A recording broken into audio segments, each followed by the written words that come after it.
Ladies and gentlemen, welcome back to the glorious Heath Studios in the colonial cottage in the lovely Southern Highlands of New South Wales. And I have with me today my good colleague Matt Boon, and we're going to ponder, speculate, reflect on will the AI enthusiasm that we see about us, will that bubble burst?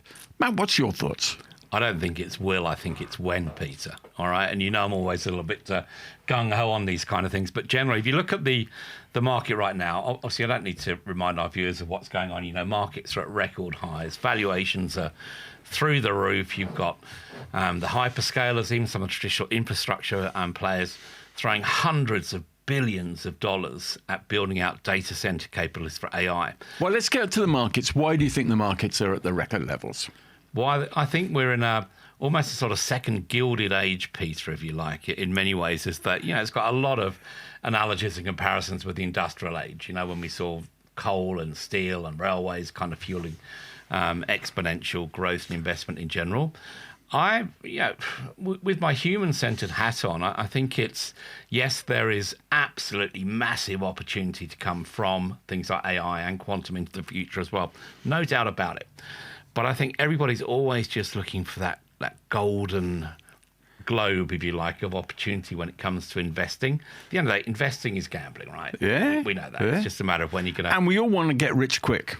We want to get rich quick. So I think there's certainly a degree of that coming in. You know, I think if you look across the board in general, that a lot of the discussion around AI and what organizations are doing and how it's changing things, I don't want to go right into the whole AI conversation, are very reminiscent of the sort of hype cycles we've seen in the past. Now, I've got to bring to the attention of the listeners and viewers that you have personal experience with the hype cycle because you worked for the organization which actually developed that concept. So for those who aren't familiar with it, can you tell us what it is? Yeah, I mean, the hype cycle essentially is, as you would expect, sort of goes like this. And, you know, down on the bottom left So here, it's a roller coaster. kind of roller coaster. At the bottom left, you know, at the bottom of this slope here, that's the kind of, you know, the trigger point when a technology comes into play. So AI, and I'm not going to say 2 years ago, because you and I were talking about this 5-6 years ago, that people need to be prepared for it. It's kind of, we think it's crept up on us, but we were sounding the bell a long time ago. Man, I don't want to age you. It was 7 years ago. Right, 7 years, so there we go. So it was a long time ago. Anyway, that's your kind of trigger point. So AI comes in here. You go through that. Gradually, more sort of, more awareness comes into play, starts to promise potentially life-changing things that it can do. So the technology kind of starts going up the hype cycle. Then it gets right up to the top here. And that's what you call the peak of inflated expectations. So this is where we think a technology is going to save the world, basically. It's going to do everything. It's going to make your breakfast. It's going to feed your dog, whatever. Is that what one person once described as the irrational exuberance for a technology? Indeed. That's exactly where that is at that point in general. So you kind of get up to that top. And it's interesting. I was talking to Cal Henderson, who's one of the co-founders of Slack. I'm sure many of our listeners and viewers have heard of Slack. They'll probably use it themselves. And I was asking him about, you know, AI, where it's on a hype cycle. And he said, if the hype cycle generally stops here, he said, AI is up here. Right? He said, well, I haven't created a hype cycle big enough for AI yet. Right? Well, before we think why the AI bubble might burst, let me ask another question of you, Matt. Do you think AI could be something that defeats the hype cycle? It conquers it. It's not subject to it. Well, I reckon if you ask Copilot, it'll tell you it'll do that very easily, Peter. But seriously, that's a very good point, potentially. And I think we are seeing quite a lot of that right now. Although I would caution that because when you start getting off of that peak and you go into that sort of, and why am I talking about my ex-employer, Peter? You know, really? You should talk about him. You did 18 years. I did 18 years. That's right. You got less for murder. So anyway, so then you sort of come off the hype cycle and you start going down this dip, if you like, which takes you down to what's called the trough of disillusionment. Yeah.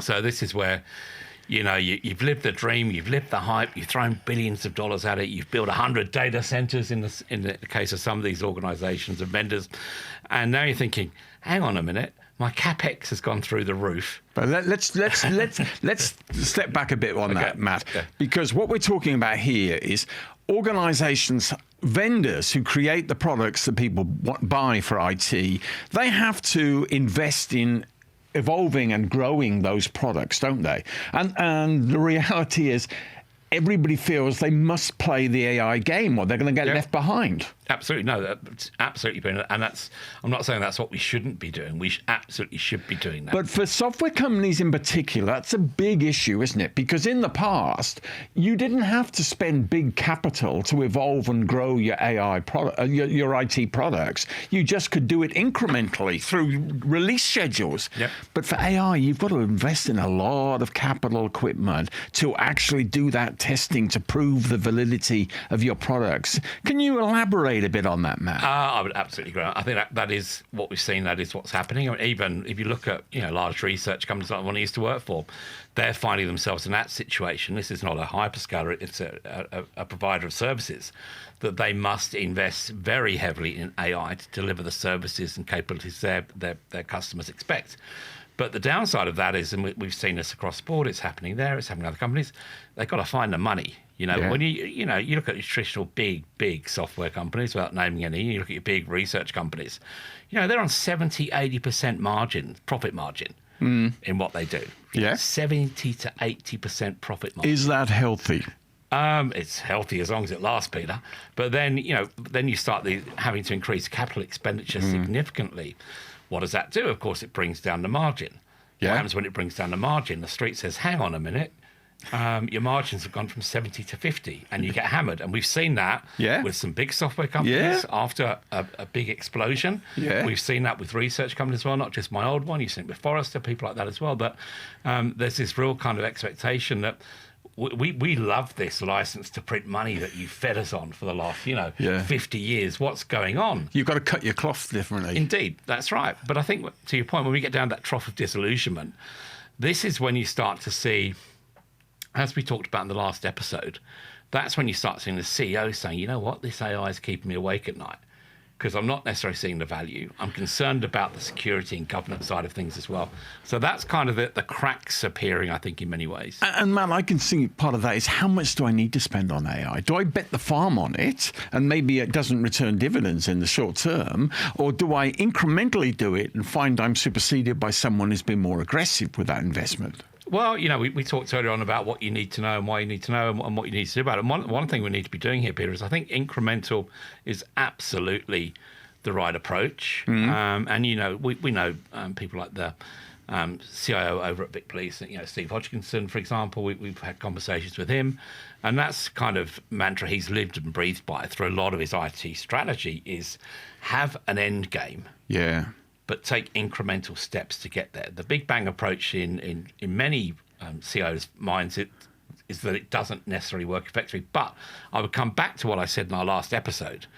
Incremental is good as long as it's not standalone incrementalism. Yeah. Just to show a win. No, I know what you're saying. You're going towards a goal. So you're looking at business problems. You're creating efficiencies in your organization. That's the goal. Mm-hmm. And then you get back to the point you made also in one of the earlier episodes. It's productivity that we're looking for. How can we be spending on AI and boosting our productivity in our organizations? Absolutely, that's right. And I think the challenge we've also seen is that for many, the productivity paradox here is that productivity means getting rid of people. We've seen, even Amazon today, they're sacking another 16,000 people or laying them off. That was in the IT news earlier on today, and we're seeing it across the board as well. So that's been the knee-jerk reaction. Look how productive we are. We've got rid of people, but productivity is about making our people better. Yeah. Positioning our people to take on the roles and the tasks, which we know we need the resources for. You read any survey at the moment, and you'll see that one of the biggest challenges is getting the right skills and resources. All right. Yeah, but by default, we're kind of getting rid of people. All right, Matt. Why do we need to know about the AI bubble? What do we need to know about it? And how do we respond to it? Why we need to know about it, Peter, is I think the key reason here is to be prepared that when it happens, spending the brakes will get slammed on spending all over the place, firstly. Secondly, we will start to see that we will be questioned much more heavily in terms of every investment we're making. But I think the third thing, and you and I would talk about this again the other day, because we talk a lot about these sort of things, is we'll start to see a real restructuring within many organizations at the leadership level. I did some research, yes, certainly through the internet and through Copilot and so on, looking at how reporting lines have changed over time within most organizations, within globally and locally as well. And we can see right now, anyone can find this out, we do a search, is perhaps 50 to 60% of CIOs report to the CEO right now. Go back 15 years ago, it was probably 20%, and more of them were reporting to the CFO, because that was way back when IT was seen as a cost center. It was all about how much you're spending, why you're spending it, where's the value from it. And that's really where you start to see those CFO reporting lines. So what I believe when the bubble bursts, we'll see a real restructure within most leadership teams where the CFO is going to take a much stronger hold on everything that's being done. Well, I think there's another element to add to that as well. I think the CFOs also recognise that we are creating digital businesses, and that's driven by technology. And they have traditionally been the financial stewards of their organizations. So by being involved with technology, which is shaping their industries, they're continuing that role of financial stewardship. And I think, when you talk about what do you need to do about it, so we've got the why, then the what.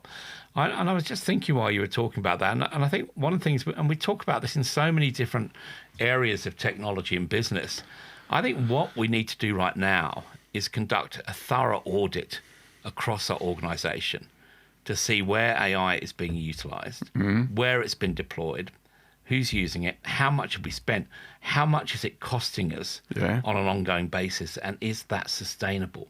So before you get hit with, everything's going, pear-shaped from an economic point of view, get a sense of where you stand, where you're positioned right now in that environment, so that you're prepared if and when this does in fact happen. And then, of course, Peter, we get to what's known as the plateau of productivity. After all the disillusionment, after all the overexcitement, that's right, suddenly we're going to get something out of it. We're going to get that plateau of productivity. And it's that productivity word again. So it's not necessarily just productivity out of our people.